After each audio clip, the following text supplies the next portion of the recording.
చిన్న కొడుకు ఆమెను ప్రేమిస్తున్నాను మీకు ఎప్పుడు తెలుసు? అప్పటికప్పుడే తెలుసు, అంతకుముందు తెలియదు మాకు. ఓకే. ఏంటంటే అక్కడ ఎక్కువ మా దాకా దేయలేదు వాళ్ళు. ఆ! అక్కడ ఏం చేశారంటే షాద్నాలు కానీ అక్కడక్కడనే కాలేజీలో లేకపోతే ఏం చదువుకుర్రు మీరు? నేనా ఆ!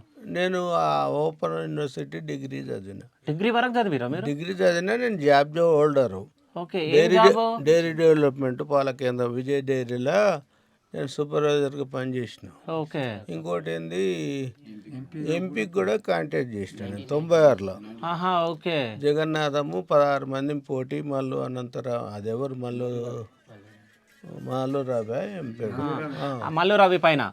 అయితే వీళ్ళందరూ ఇప్పుడు మీరు చదువుకున్న పర్సన్. మీ పిల్లలు చదువుకున్నారా? అందరు చదువుకో, అందరు చదువుకున్నారు. అందరు సాధనాలు. మేము మొన్న వచ్చినాం ఇక్కడ, ఓకే. అంతా అక్కనే కాదు చదువుకున్నాం. ఇప్పుడు మీరు చదువుకున్నారు, మీ పిల్లలు చదువుకున్నారు. No. అంటే ఈ ఊర్లో అంటే మీరు కులం తక్కువ వాళ్ళు అని చెప్పేసి మిమ్మల్ని ఆ, చూస్తుందని అదొక్కటే. అంటారు. మరి దానిపైన మీరు క్యాస్ట్ ఫీలింగ్ పైన మీరు ఎందుకు కొట్లాడలేకపోయారు?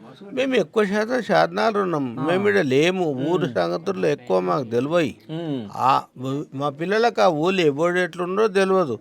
చక్కగా పోయి సాధనాలు ఈడికి వచ్చినాక కూడా అంతకుముందు సాధనాలు ఉన్నాము. ఈడొకటి మాకు కొన్ని భూములు మళ్ళీ ఈడ అయితే మా ఊళ్ళో క్యాస్ట్ ఫీలింగ్ చాలా ఎక్కువ సార్. ఉమ్, అబ్బా నాకు 50 సంవత్సరాలు ఏమన్నా తక్కువ. ఉమ్, అప్పటి సంది నేను చిన్నగా ఉన్నప్పటి సంది దూరం అంటే దూరం, ఉమ్, ఆగం దూరము. కొట్టినారు, మొన్నటి దాకా కొట్టినారు.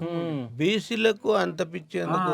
రెడ్డిలు కూడా అడ్జస్ట్ అయిపోతారు, ఉమ్. కానీ బీసీలకు ఎగ్గలేని పిచ్చి. వాళ్ళు గొలకూరు అంటే దూరం సార్. ఇక మళ్ళీ అన్ని మా భూములు చేసుకుంటున్నారు. మా